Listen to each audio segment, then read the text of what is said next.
ఈ ఎర్రదోలందరికీ ఈడో పెద్ద నాయకుడు. తిను, బాగా తిను.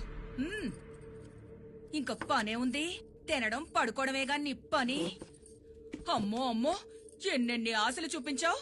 ఊటీలో టీ ఎస్టేట్ అన్నావు, కర్ణాటకలో కాఫీ ఎస్టేట్ అన్నావు, నెక్స్ట్ ఎలక్షన్ లో గెలిస్తే నేనే హోమ్ మినిస్టర్, నువ్వు నా హోమ్ మినిస్టర్ పెళ్ళానివి అన్నావు. తర్వాత సీఎం పెళ్ళాం.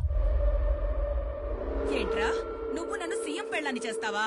నువ్వే సీఎం కాలేకపోయావు, ఇప్పుడు పనికి మాలవాడి పెళ్ళంగా కూర్చున్నాను. అసలు సీఎం పెళ్ళాన్నవ్వాలంటే నేను ఇప్పుడు ఏం చేయాలి? చూస్తావేంట్రా, చెప్పు, ఏం చేయాలి? చెప్పించాలే.